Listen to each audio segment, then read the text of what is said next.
Bonjour à tous, heureux de vous retrouver sur le plateau de Paris Turf TV pour notre émission quotidienne reçue 5 sur 5. Aujourd'hui, j'accueille à mes côtés Thomas Arnaud. Bonjour Thomas. Bonjour Alexandre, bonjour à tous. Donc Thomas, ce samedi, nous avons la chance d'aller à Vincennes pour le prix de Chenonceau, une très belle épreuve qui réunit pas moins de 18 concurrents. Une concurrence étrangère, il y aura également départ de cette épreuve. Ils vont s'affronter sur les 2700 mètres de la grande piste. Thomas, c'est vrai que c'est un beau quintet 5-5, maintenant ça reste assez ouvert quand même. Ça reste assez ouvert, pas pour la victoire. Il semblerait qu'on ait une base très solide. Après, c'est vrai que la concurrence étrangère, elle n'est pas trop connue, donc on peut toujours avoir quand même quelques surprises. Notamment, on ne sait pas s'ils préparent le 2100 mètres. Voilà. Donc, non, une très belle épreuve qui semble quand même déchiffrable. Bon, déchiffrable, on va le voir de suite. On attend votre prono. Alors, j'ai placé en tête de ma sélection le numéro 16, Athos des Elfes. Ensuite, le numéro 8, Stelton. Le numéro 2, Moving On. Le numéro 13, Volvicomte. 5e place pour le numéro 1, Test of Bourbon. 6e place pour le numéro 6, Duck of Greenwood. Là, en 7e position, j'ai placé le numéro 17, Villeroy. Et enfin, le numéro 4, Annette Dumirel. Bon, on attaque votre favori, le 16, Athos des Elfes. Ce sera normalement le favori de la course et peut-être de la France entière.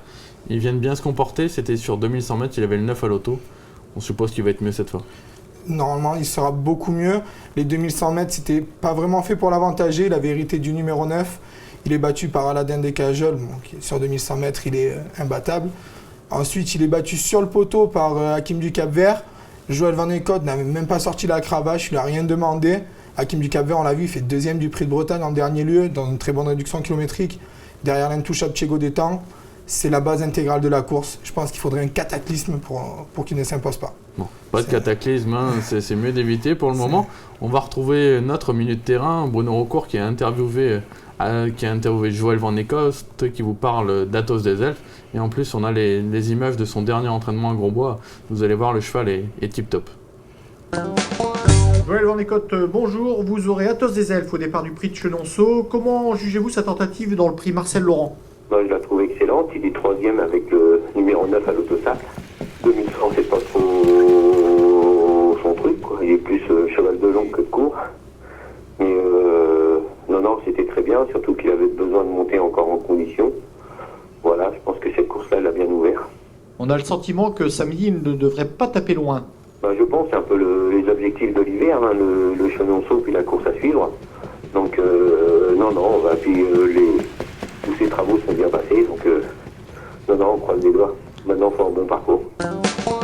Bon, on a vu en tout cas un cheval vraiment bien souple sur la vidéo, assez impressionnant. On croise les doigts du coup pour la famille Van Eekhout. Très impressionnant, il faudrait être très fort pour le battre. En 2, vous placez un concurrent étranger, le 8 Stelton, qu'on a vu pas très chanceux récemment. Effectivement, en dernier lieu, c'est pas moi qui le dis, c'est son driver. C'est pas le cheval qui est battu, il est battu lui par Jean-Michel Bazir qui a très bien joué le coup avec Vinci de l'Abbaye en le prenant de vitesse dans le dernier tournant, en se recalant devant lui un petit peu limite. Donc mais Stelton a quand même de très bons moyens. La distance peut être un petit problème. Il a couru qu'une seule fois sur une distance supérieure à 2140 mètres, puisque c'est la distance entre guillemets classique au Danemark. Et il a terminé 6e dans une très bonne réduction kilométrique. C'était en 1,14,8 sur 3180 mètres. Ce jour-là, c'était un groupe 2. Donc logiquement, il devrait quand même bien faire dans cette épreuve. Ouais, puis on se doute que son driver, il aura à cœur de prendre sa revanche en tout cas. Oui, c'est logique. Après, battre Athos des Elfes, je me répète encore une fois, c'est pour moi impossible, mais Stelton a une toute première chance.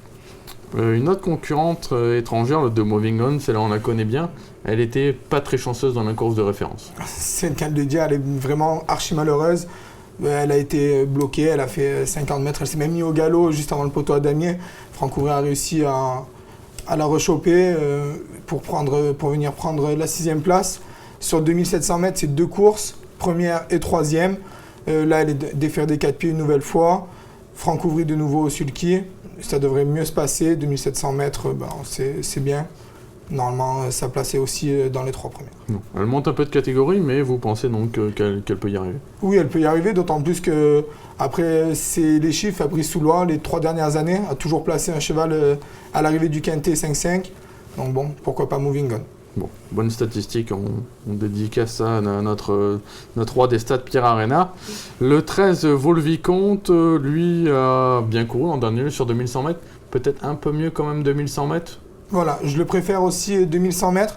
Néanmoins, j'ai regardé ses performances sur 2700 mètres déféré des 4 pieds, comme ce sera l'occasion ce samedi. C'est 4 courses, 4 fois dans les 5 premiers, 2 fois 5e, 2 fois 2e. Jean-Michel Bazir est très confiant pour une place. Il a dit pour la victoire, c'est quasiment impossible. Mais pour une place, il est archi bouillant. Donc on va lui faire confiance. Jean-Michel Bazir, en plus, bon, c'est l'assurance tout risque. D'accord. Et enfin, en 5e position, vous placez l'As Test of Bourbon. Une très bonne jument, et en plus, il y a quelque chose qui change. Elle sera déférée pour la première fois des 4 pieds de sa carrière. Voilà, c'est la première fois tout court qu'elle sera déférée, des 4 pieds en plus. Jean-Pierre Dubois, c'est ce qu'il fait. Elle avait fait très bonne impression. Lors du prix de Genève, c'était le 13 août dernier, il me semble, sur l'hippodrome d'Anguin. Elle terminait 3e d'Athos des Elfes. Ce jour-là, elle était ferrée. C'était Alexandra Brivard qui était au sulky. Là, bon, Jean-Pierre Dubois la retrouve. Logiquement, elle devrait pouvoir bien se placer. En plus, bon, le déferrage va l'avantager, je pense. Et c'est une bonne base de jeu aussi. En tout cas, c'est sûr, c'est une très bonne jument. Et le fait d'être déféré première fois, souvent, ça joue. On signalera que le 6 Duke of Greenwood sera également DFD4 première fois. On peut le dire également, c'est deux chevaux à suivre dans cette épreuve. Thomas, merci beaucoup en tout cas pour votre analyse. On signalera aussi la très bonne réussite de nos coups de cœur du meeting d'hiver de nos journalistes. On a eu encore 2 gagnants. On a eu Buzz Slide de Kevin Baudon qui a gagné notamment ce jeudi à Vincennes. Nous avons également eu Bali de Liard qui a gagné mardi soir. Donc c'est vrai que si vous avez encore le temps de suivre ces chevaux repérés, en tout cas ces petits coups de cœur de nos journalistes, ça marche du tonnerre. Pour cela, il faut se rendre sur le site de pariturf.com. Dimanche, ce sera un quintet 5-5 d'obstacles. On trouvera Philippe Thévenon et Eric Brosselin qui débrieferont sur cette épreuve. Thomas, je vous dis à très bientôt sur ce plateau. Merci, à bientôt. Bonjour à tous, au revoir. Au revoir.